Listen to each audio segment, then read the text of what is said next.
dignitaries on the dais, special invitees, eminent speakers, representative from print and electronic media, very good afternoon to you.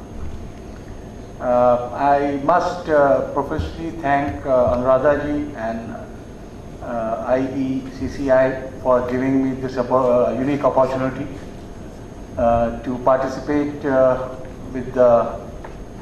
in the August company of all the bureaucrats, government officials, professionals, and other special guests and invitees, and to give me this opportunity to address before you and share some of my thoughts. Corporate social responsibility, it has become now mandatory for the concerned companies, corporates. It's really a paradigm shift, so to say, and also a very welcome initiative. But somebody was mentioning in the morning that about 50,000–60,000 crores of rupees will now be made available, and that will certainly help various organizations, NGOs and other government bodies to address various problems related to education and so many other things. But to me, money is not the panacea of all ills. There are many other things, like in the morning Madam was saying about the managerial aspect, and here I would like to restrict myself to certain examples which I will give to you, which are related to the CSR activities, which are already in vogue or which have already been practiced by various public sectors, educational bodies, and including National Institute of Fashion Technology. I will share, I will give you certain examples which will be really very thought-provoking, and it will be a food for thought for all of you to understand that money is not the only thing which is going to help in our CSR initiative. For example, if I know that I hope all of you know what is under trial. Who are under trials? Under trials are those who are not yet, the crime has not yet been established, but they are in jails. They are jail inmates. And they languish in jail for years together. And many of them come out clean after spending so much of their prime youth life in jails. I will share with you, like, one of the universities, Central University, has taken initiative to teach all these jail inmates in one of the central jail free of cost. And very interestingly, all of them cleared their UG, PG courses through distance learning with very good grades. And they did not charge any fee. And all of them, and because of this, because of the good conduct of this jailmates and the initiative taken by the university, the jail authorities, the administration gave them remission in their terms, life term which they were getting, or whatever term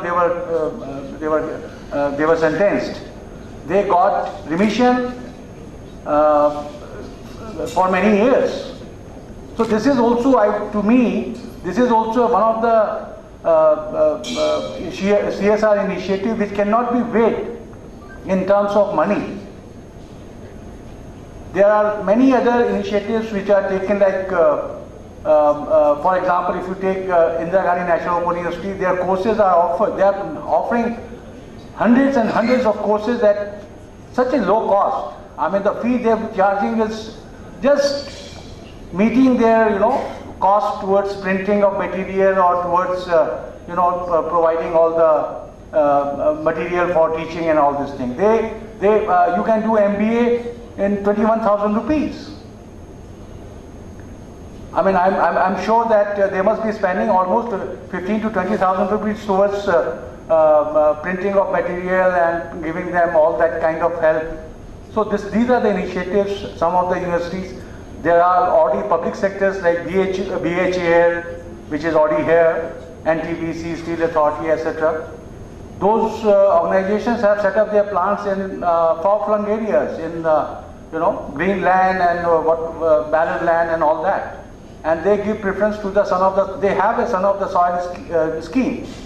So all the class 4 employees, class 3 employees, etc. are picked up from they are the locals. And they get employment. This is also one of the CSR activity, that jobs are reserved for them, and they have got so many other health facilities, school facilities, which are provided by the organization, BHEL, Steel Authority and all these things. I am told that Steel Authority of India Limited in Bhilai Steel Plant has set up an hospital which is biggest in Chhattisgarh. It has even the nursing institute, nursing college, which is being run by this. So these are the initiatives which are already there in vogue, but at the same time, now this legislation has come, and I really call it a watershed legislation because now it is mandatory. But as sir has, my previous eminent speaker said, it should not be linked to only the profit. Profit before tax, profit after tax, profit this, profit that. So ultimately there may not be any profit, and so it should be linked to the turnover. As my previous speaker said, that it should be linked to the turnover. If there is a profit or no profit, that is the responsibility of the management. So it is, and I'm sure that in time to come, because it is a very new legislation, so in time to come, I'm sure that these amendments will take place. Now I will like to tell you that what NIFT, National Institute of Fashion Technology, I am heading the Bhopal Center of NIFT, which is under the Ministry of Textile, Government of India. It is an autonomous body. We have 15 centers across the countries in metros and even in remote areas like Shillong and Kunnur and Kangra, Jodhpur. Bhopal is one of the latest one. It was established in 2008. In NIFT, we have a craft cluster initiative, which is very much a part of the curriculum of the students. And these students spend time, they go to the villages, they go to the artisans, and they learn. They carry out empirical studies, they do carry out the diagnostic study, and then they try to find out what exactly these artisans are doing. Whether it is so many projects which NIFT has undertaken for various product development, like I'll name few.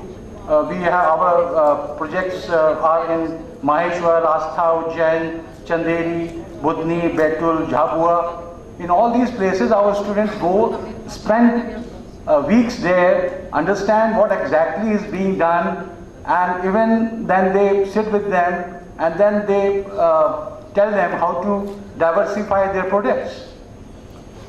For example, in Budni, there is a wood turned, there is a toy, there is a wood toys which are being made by them. The typical ones they are making. But now our students have told them how to go for product diversification in terms of hangers, in terms of table lamps, in terms of so many other things. So the students have learned the local art, and the students have not only learned the local art, but they have also empowered them. They have tried to give them a range of products, project diversification, which we call. And then in Betul, there is a metal craft. There also our accessory design students have gone there and they have told them how to go for diversification. So these initiatives also, I take it in one form or the other, is CSR. It comes under the CSR. Of course, we are not spending money that way, but we are sharing our knowledge, which is also one of the very important aspects, as Madam has said in the morning, that that particular knowledge thing is very important. Then we have, even for the Maheshwar weavers, in collaboration with the MPHS and HK Vikas Nigam Limited, which is the public sector of the Madhya Pradesh government, we have given training. We have given training to the weavers, those who do the traditional weaving and all this thing. We have taught them how to design their new products in terms of empowering them and making them understand the new pattern making through IT. So these various modules which we have conducted in our campus, and these weavers, they came and they have undergone 2 weeks training. We have taught them how to. They have been provided computers, etc. by the Nigam, and we are only the knowledge partners, so that they can understand the different types of designs and patterns and increase their knowledge and skill. So these are the things which we students also, we have a scheme, earn while learn. So we have a student assistance scheme. So the students carry out various activities. There's a, instead of giving overtime to the employees, the students stay back, work extra, if the libraries are open beyond office timing, or the workshops are open beyond timing, laboratories are open beyond the office timing. So they get money out of it. So these are the CSR. These are especially for those who are, weak, who come from the weaker society. So these are the certain things which I thought, because everybody was talking in terms of money, that money, how this money will, help the other thing. But I am sure that many such activities have already been being practiced by various public sectors, by various agencies and government bodies, including the universities and the other academic institutes. So I thought I'll just give you, share certain these things so that you may also start thinking in those lines. So once again, I thank the organizers for taking such a good initiative and giving me this opportunity to share some of my thoughts. Thank you very much.